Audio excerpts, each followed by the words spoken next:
Hey, what's up guys? This is Cody, and today's video is targeted at those who are in high school, college, still learning, getting educated.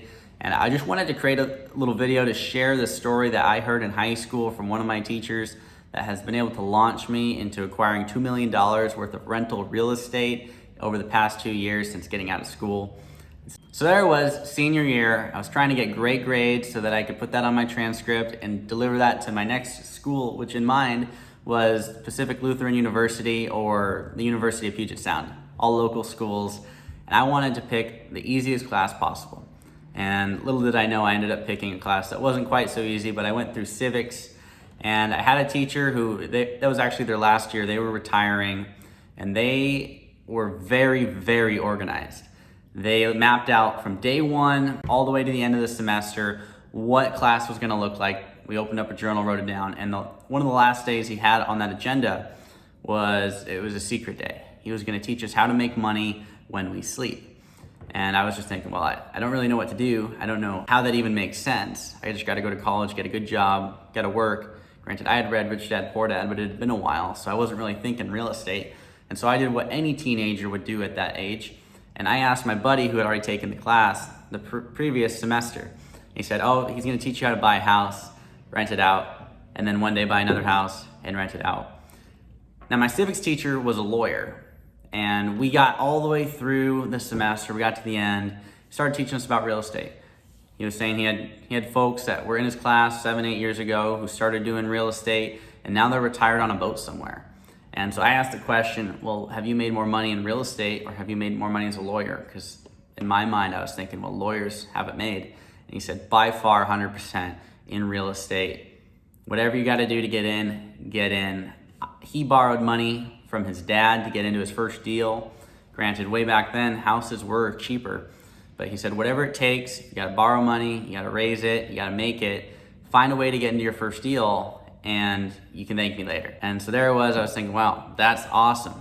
I was, granted, the only person in that class to take that super seriously. A lot of people were saying, oh, well, housing prices are way higher now. There's no way this is applicable, because my teacher started with $5,000 he borrowed. It's very hard to start with $5,000 nowadays. And so everyone kind of just brushed it off. And I said, I'm gonna figure out a way to do this. And I told him that I'm gonna come back to you in about 1.5 years, 2 years, and I'm gonna have one rental property. I'm gonna make this happen. And surely enough, he's a lawyer, he still works here in Tacoma.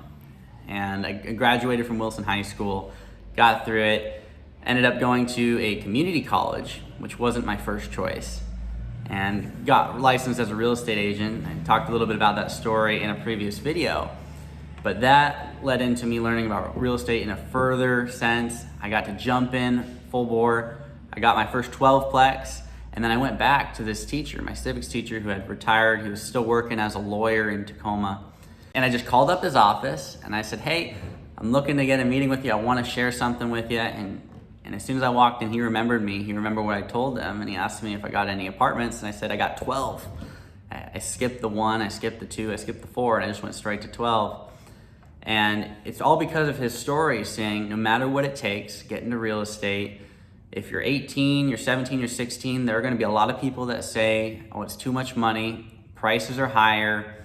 And I just want to share with you that's not the case. You're not buying on price.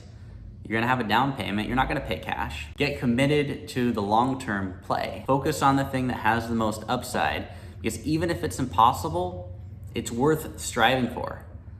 A lot of folks in my class say, well, that's impossible. If I listened to that, I would not have the 24 apartments that I have today, and I wouldn't be working on taking down another 32 right now.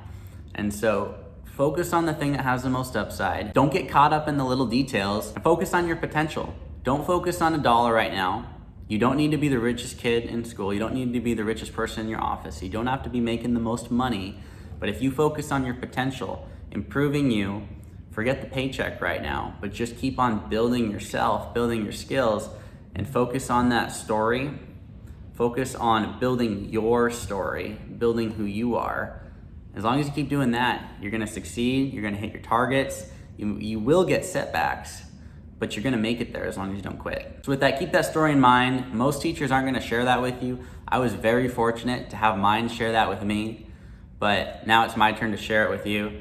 Start learning, get focused, and take what you learn and now share it with the world. It's your obligation and your duty. So make it happen. Hope you guys have a great night. If you like the channel, please do subscribe, and I'll see you guys next time.